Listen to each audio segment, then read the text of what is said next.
My special guest is Jane Blaufus, best-selling author and speaker, and thank you for coming back in to see us. Thank you for having me. No, it's great. It's great to have you. And you have, there's so many things I want to talk to you about. And you have a terrific book, and it's called With the Stroke of a Pen, Claim Your Life. And this book came to be, did this come to be because you lost your first husband? Yes, I did. I lost him in an accident. He was 39 years old. And this was very sudden and very shocking because you talk about the police officer walking up your driveway and telling you the story. Yep. 12-and-a-half-year-old daughter, and my life turned upside down. And I guess, is that one of those things where you could probably pinpoint that very second? Oh, I'll never forget that moment. When that officer walked up the driveway to me, I stood up and he addressed me by name, and I looked at him. I said, "Where's my husband?" You knew. I knew. You knew something. I knew something was up because he was late. But in hindsight, I knew exactly the moment it happened, because when I actually found out what time it was, I had had a shiver run through my body from the top of my head to the base of my spine. I found it the exact time that it happened. Really? Yep. What do you attribute that to? We were very close. Very, very close. We knew each other very well, and we were just in tune with each other. So, they talk about soulmates and stuff like that, and I think that's true. Was it, may I ask, was it a car accident? No, it was a plane accident. Oh, really? It was a small plane he was piloting that malfunctioned and crashed. Oh, my goodness. What an awful, and how many years ago was that? 1999, July the 11th, 1999. So we're going back, what, It'll be 16 years this year. Okay. Yeah. You don't forget the numbers. No, I guess. No, I guess. And I guess a lot to think about all of a sudden that probably didn't ever enter your mind because you're a young couple and you've got a young daughter and you don't think about the day that you have to worry about your life insurance or your wills being in order or all of that. So was all of that kind of upside down, or did you have things in order? Well, I was in a little bit of a different set of circumstances because I was in the financial services industry. So I was in the insurance business, and I thought I had everything in order. We had our wills redone the year before. We'd even bought more life insurance. I thought I had it all together, Barb. I thought if anything ever happened, I'll be able to take care of this better than anybody else out there. Wrong. I mean, really, is there any way for anybody to know how much you need in order to prepare for something like that happening? What do you mean, how much you need? Well, like, for instance, let's say you had your life insurance renewed the year before. Would you have done it for more if you had really thought something could happen? I don't know. In hindsight, I wish I had. I wasn't left a princess and I wasn't left a pauper. But in hindsight, 2020 is always the best way to look at something. But I was just very thankful that we had done as much planning as we had. I just didn't realize how much I would be blindsided by, because I thought I knew pretty well everything that could come my way. But I learned the hard way. What were some of the things that blindsided you the most? Well, one of the big things was, one of the big reasons why people put insurance in place is so that if, God forbid, anything happens, you can take care of a mortgage if you want to. So that was one of the things we had prepared for. So I went to the financial institution and asked if I could pay my mortgage off, and I was told that I couldn't. And I said, no, it's okay. I understand I have to pay the 3-month interest penalty. And they informed me, no, you had renewed the year before for a 5-year locked-in period. You have to wait 4 years. So yes, I could pay it off, but not just right then. So I was like, okay, well, wait a minute. So if I hadn't known to ask a whole bunch of questions, and if I didn't have a financial advisor in my corner who knew what was going on, I wouldn't have been allowed to do it. But I ultimately was allowed to do it. But it just added another layer of huge stress that I already didn't need in my life because of what I was going through.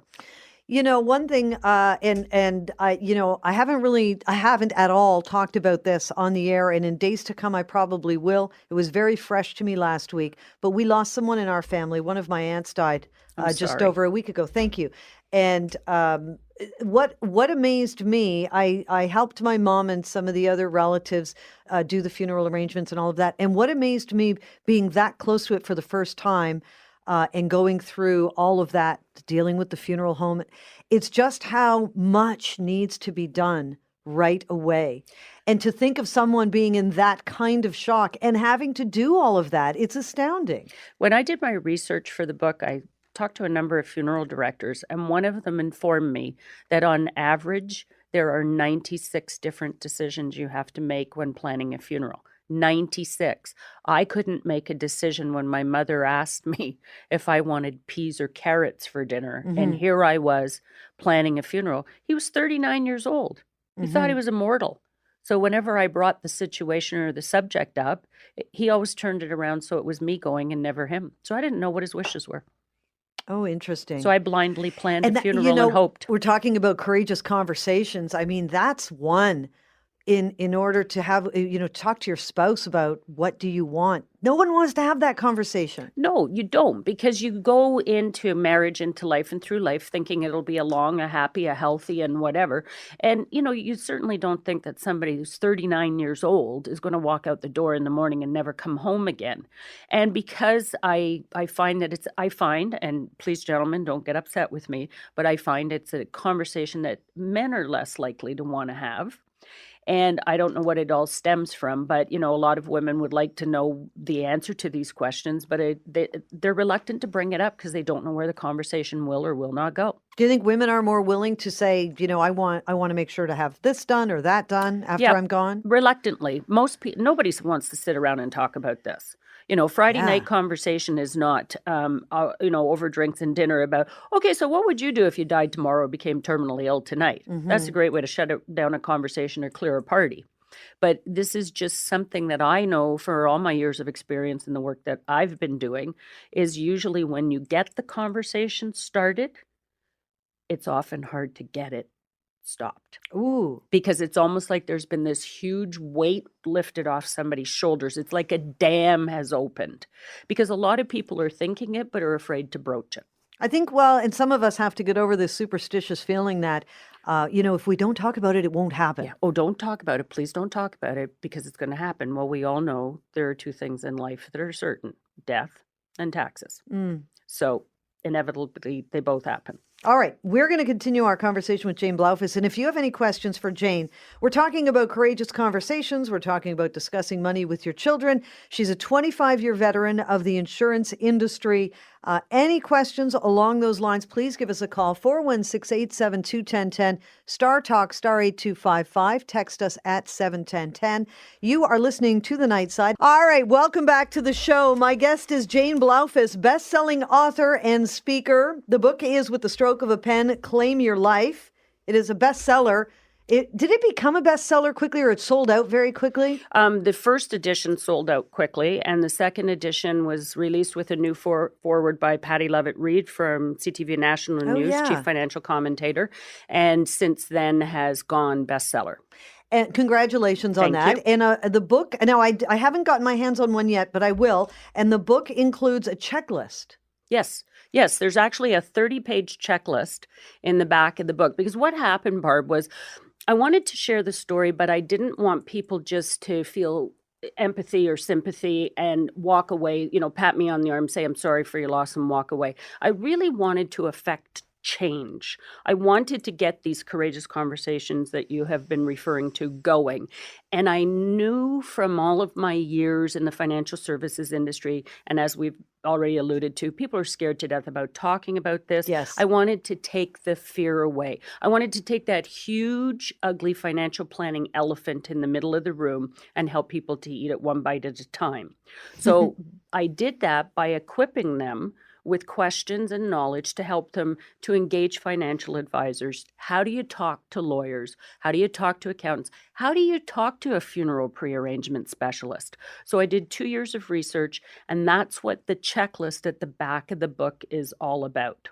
I love situations where people take whatever you want to call it, misfortune, adversity, and turn it around and put it to something good and put it to something useful and put it to something that can help others, which is wonderful because that's what you've done with this, right? Because everybody inevitably is going to go through some kind of similar situation to this. Yes. No matter what. We will all have to deal with death. Something, right? We do have a caller, and we welcome your calls at 416-872-1010, Star Talk, star 8255. You can reach us by text at 71010. And I'm just going to say right now, I'm not sure if this is in your wheelhouse, but let's give it a try and see where we're going. Scott, you've got a question for Jane? Yeah. Hi, Jane. How are you? I'm good, Scott. How are you? Good. The story is my father-in-law has stage 4 kidney cancer, and he just got really bad news yesterday that no more chemo is going to be allowed or radiation, so it's really, not looking good at all for him. It's gone now into his bones. The question is, though, the family home is in his name, his wife, and my wife's name. And I'm thinking to make it easier and to have less probate tax or what have you, should my wife take her name off the deed? Okay, Scott, that's a really, really good question. And it's a little bit long for me to try to go into a definite answer for you.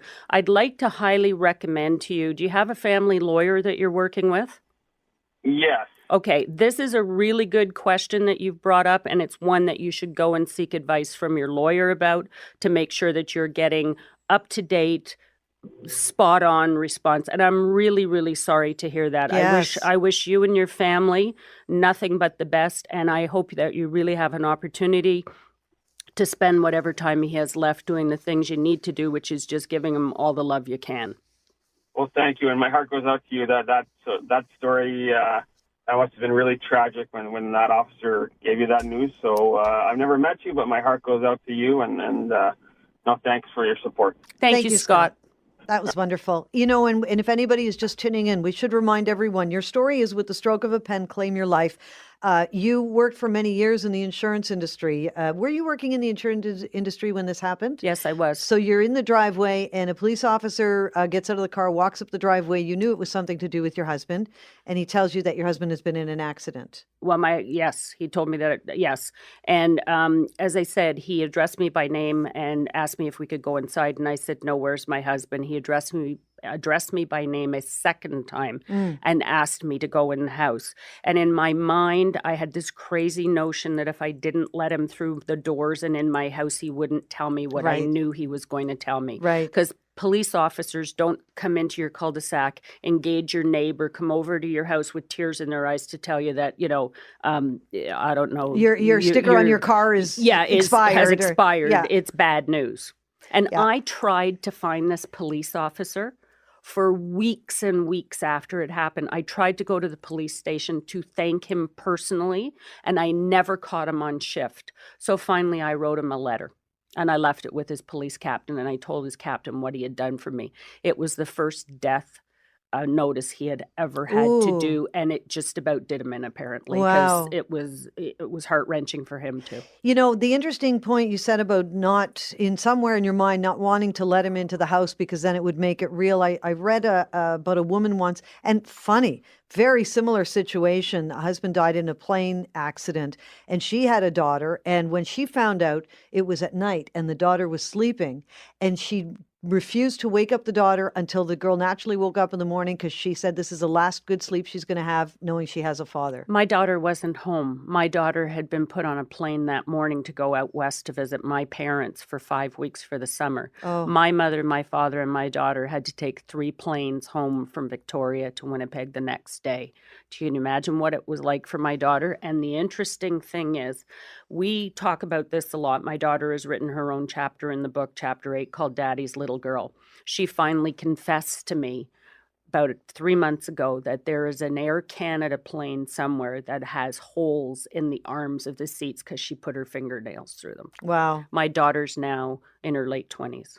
And doing very well, I understand. She's doing fantastic. I'm so proud of her. Wow.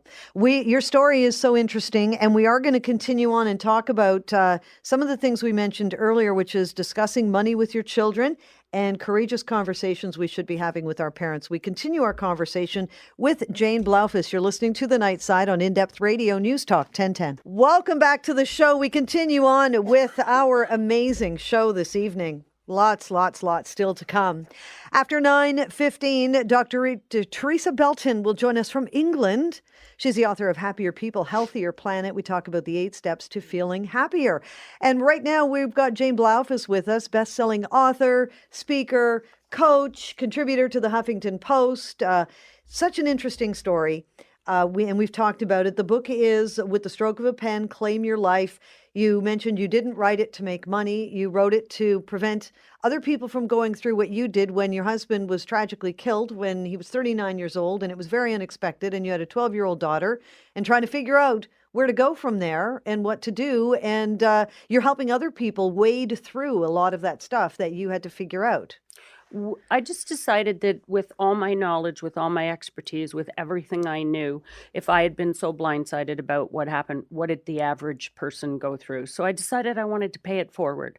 The whole premise behind the book was just to help one family never to have to go through what we've gone through.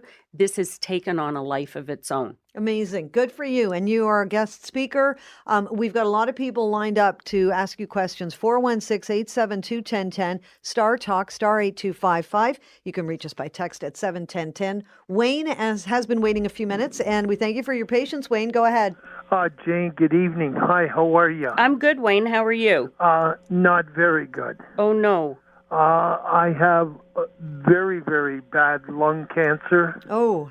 And I have very, very bad cancer in the chest. I'm very sorry to hear that. And I worked in the mines for almost 42 years in Sudbury, and that's where it came from. I'm sorry to hear that, Wayne. Now, I just want to go on to my wife who passed away with multiple sclerosis and cancer last March. And Jane, how do you speak to a 31-year-old daughter who had a bad experience at that time, and my wife didn't tell me where everything was. She kept it to herself, and like nobody knew that she had multiple sclerosis and cancer because she was a nurse who worked in cancer and kept it very secretly to herself. Do you have any idea why she might have wanted to do that, Wayne? I think she didn't want to upset me and my daughter. So may I ask you, how did that make you feel after she passed away and you then found out that she had been ill? Were you upset with her? Were you sad? Were you we were both upset at she was blaming us in the end, where my daughter was playing around in her back and pulling on the spine. Okay. And that could have happened. And to move on to her grandparents, and my wife wasn't here when they both died, and we had to do that. And coming to my situation now, like I've tried to speak to her, and she said, "Oh, I don't know where things are. I don't care. You know, I went through a bad experience." I think the best thing to do, Jane, for the children who don't understand this situation is to wrap the book up and give it to them for her birthday, because her birthday is in the next 10 days, and I was going to go out within the next 2 days and pick up this book, wrap it up, and give it to her, and maybe that will send a message home that if you read this, you maybe be able to do everything for me. Wayne, I'm going to just stop you because I want Jane to comment. Thank you for your comments. And I'm just thinking, if you're needing to speak to somebody like your daughter and let them know where everything is and let them know the arrangements, and they're refusing to talk, you must be able to leave it in writing with someone, right? Thanks, Barb. That's exactly what I was going to say. You know, sometimes, Wayne, as much as you'd like to share with her and tell her where everything is, if she's not ready to listen, it's just going to fall on deaf ears and might cause a bigger strain. My suggestion would be that you write down whatever you can, put it in a safe place for her so that she can easily find it when something happens. And God bless you for caring enough to do that.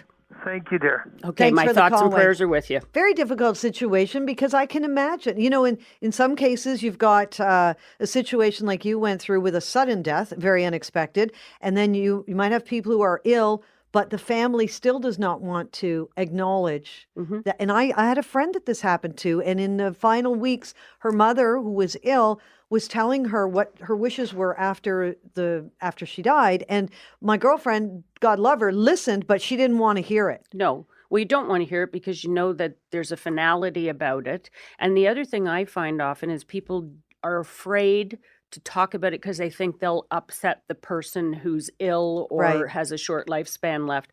And you know, the greatest gift that you can give to somebody is allow them to share with you if there's something on their mind. Try not to silence them.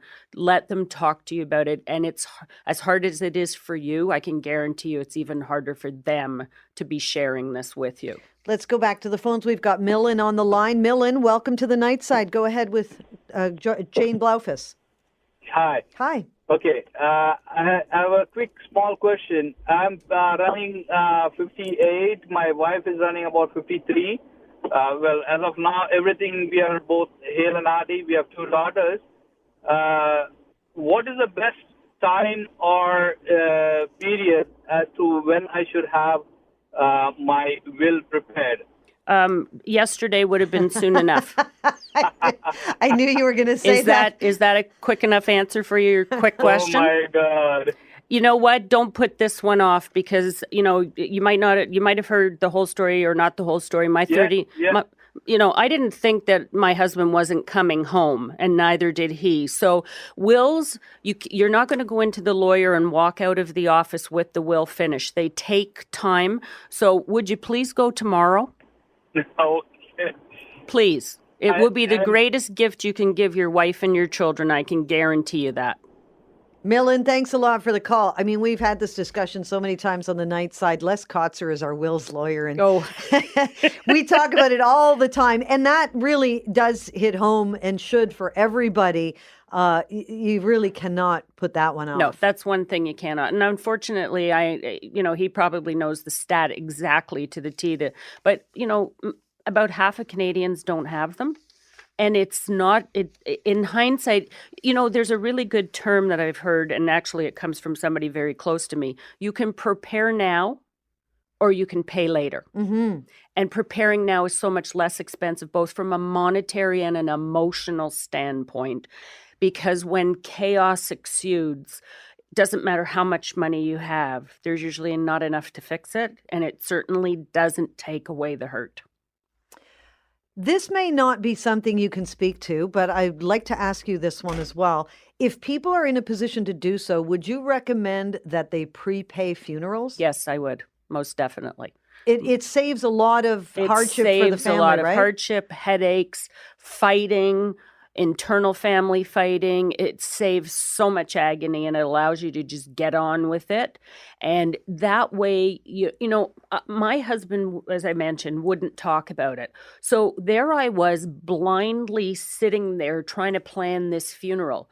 And it was so difficult for me because I second guessed every decision I made. I didn't know, was I going down the right road, the wrong road? I had his family's wishes to take into account.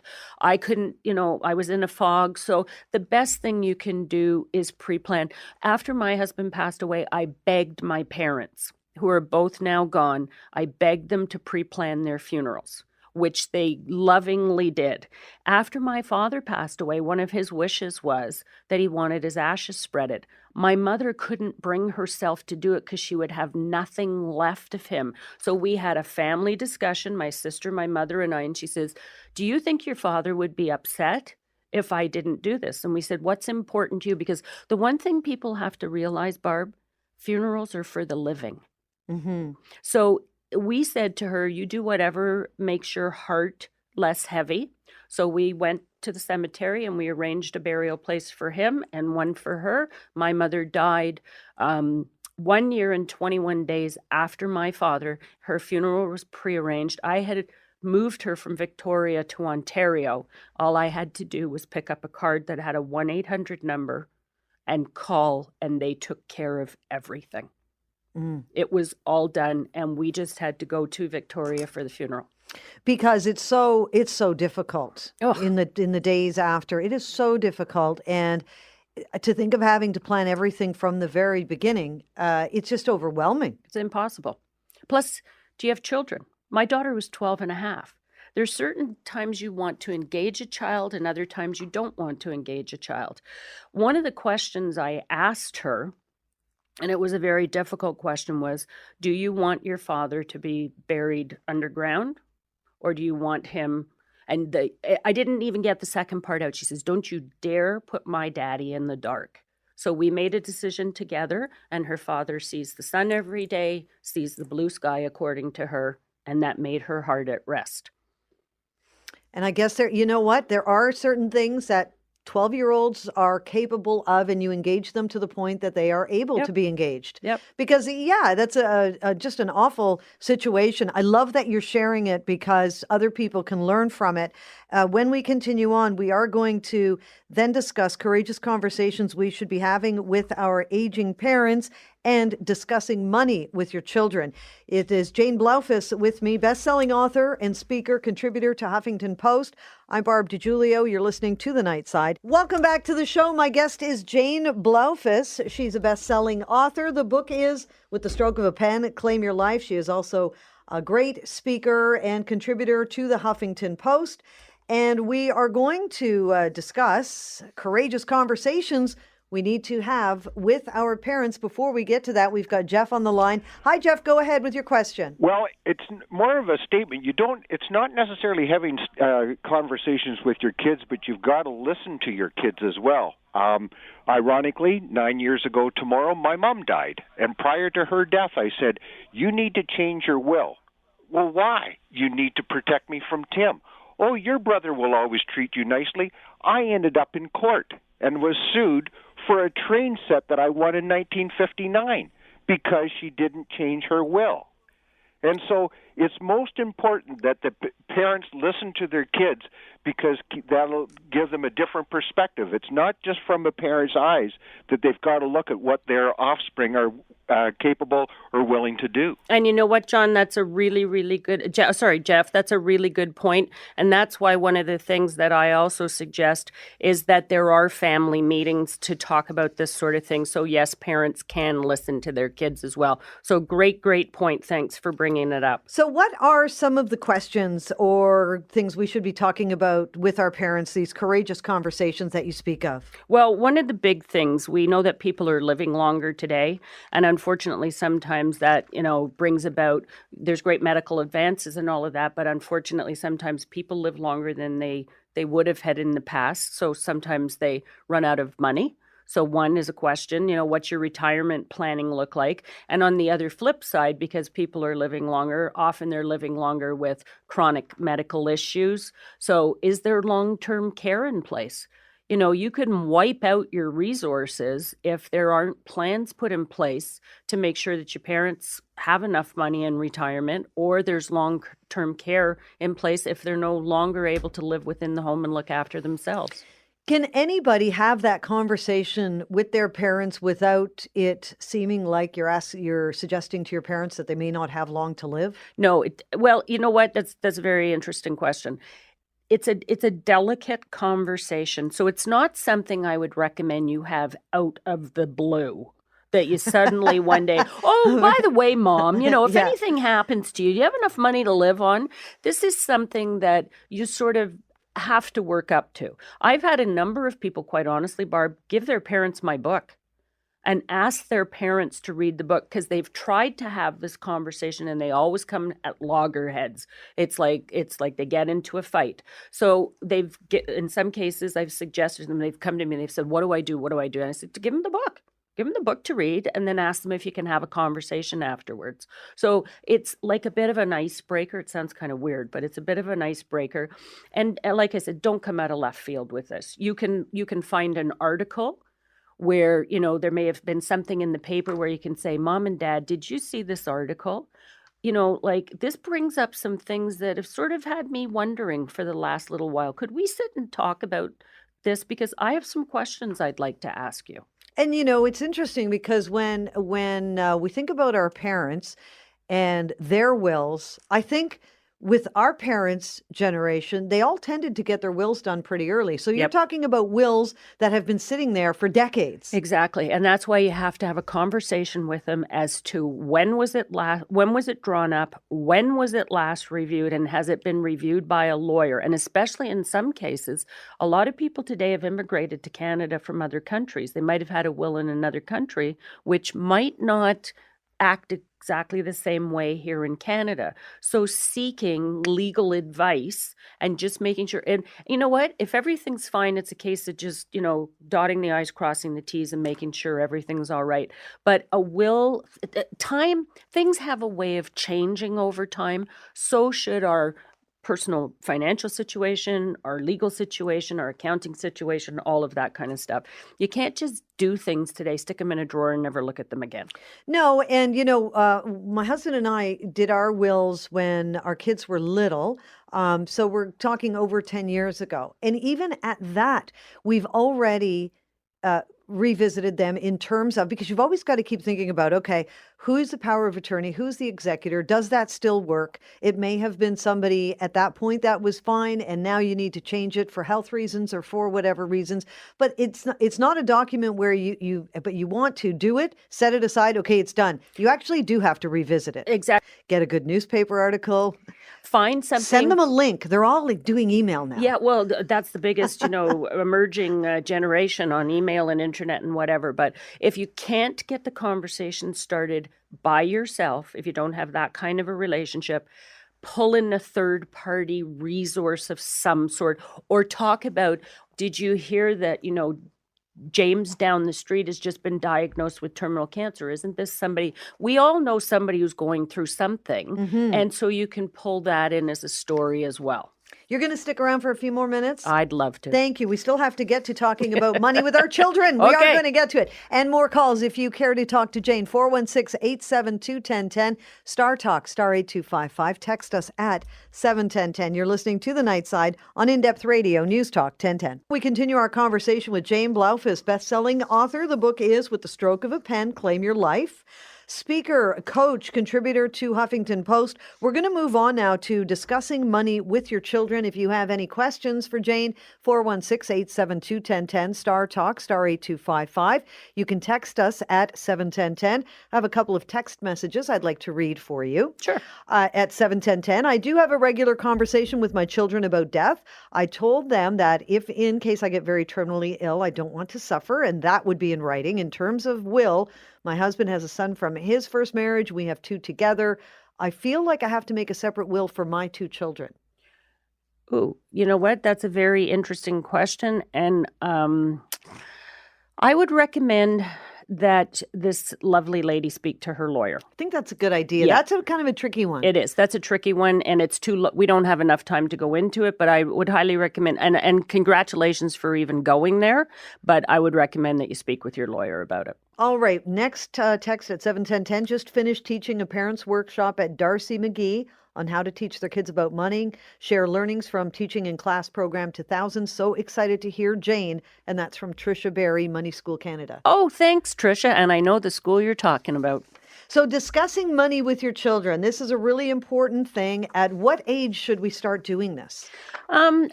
Well, I don't think I'd start at 2. But when they're at a point where you think that they might be old enough to understand a few things, I'll give you a great example. And I'm sorry that Canadian Tire money isn't out anymore. But my mother regularly played shop with my daughter with Canadian Tire money. They do still have it. It's being phased out, but I think they do still have it. Ladies and gentlemen, grab whatever you can and stash it away, because it's a great way to teach kids about money, because you do it as play. But when do you start to really have some in-depth conversation? I'll give you an example. I had a really in-depth conversation with my daughter when she was grade 9, grade 10, because she wanted to do something particular that was going to put a strain on the monthly cash flow. But she, from the outside in, thought, oh, this will be a piece of cake, no problem. Mom's got enough money. So I sat her down with my pay stub, because I was still working in corporate at the time. I gave her a calculator, I gave her a pad of paper, and I gave her a pencil. And I said, okay, so I did all the fixed expenses with her first. and had her subtract. And she, of course, looked at that total and thought, we're okay here. Mom's got a lot of money. Then we went into the soft stuff like groceries and clothes and haircuts and blah, blah, blah. And by the time we got to the end of it, it was a very different balance as to what she had got at the subtotal. We started a very interesting conversation about money around that. No, and that's a great way to do it because I think, yes, if your kids ask you what you make and you give them a figure, that sounds like so much money to them, and they don't realize all of the payments that we have to make every month. What about allowance? Allowance, there's a lot of different theories around allowance. I personally gave my daughter an allowance, but the deal was that she had to put 50% of it in the bank. So I took her to the bank and we opened a little bank account. She had her little card. We would go regularly. She would save in her piggy bank at home and we would go. And this leads to another funny story that before I forget to tell you. My daughter was about 5 and we were coming home from shopping one day and she said, Mommy, I'm hungry. Let's go to McDonald's. And I said, Mommy doesn't have any more money in her purse. And she goes, yes, you do. And so I literally took my wallet out of my purse, opened it up, and there was nothing in it. And she said to me, okay, well then let's go to the bank. And I said, okay, why do you want to go to the bank? She says, because every time you go to the bank and you put that little plastic card into the machine at the bank, it spits money out at you.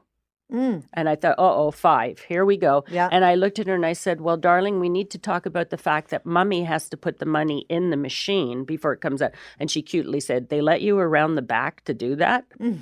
But that was financial 101 and she was 5. So to answer your question, sometimes the need just presents itself. I guess so, and it's an ongoing conversation. It is, because unfortunately a lot of children today reach adulthood with never having talked about household finances. That's why we have so many kids out there that are getting into trouble, that are getting into credit card trouble. I will never forget a young man when my first husband was in the military. This man was sitting in his office crying because he had gone out and the local car dealer had sold him a Trans Am that he could not afford, and he was renting it out on the weekends to pay for the gas. So Wow. there's lots of things that go on. So financial knowledge and education starts at home. Money doesn't grow on trees. Don't be afraid to be the ones to teach your kids. And if you don't have all the answers, it could be a good education process for both of you. You model the behavior that your children follow about money. So think about it. Parents, are you modeling the right behavior? How do you talk about money in front of your children? If you're arguing about money in front of your kids all the time, they're going to think there's something wrong with money. So it's back to having the right conversations, but make it an open two-way communication and let your kids ask you questions. And if you're having some issues, I'd be honest with them. Yeah, I think that's a great point because you don't want to continue to foster that idea that the money just suddenly appears out of somewhere. No. And I think we all want to provide our kids with as much as we can, but not to the point of going into crazy debt. And kids need to know there are limits, and sometimes you wait for things. And what about credit cards? And say kids who are the age that they're starting university.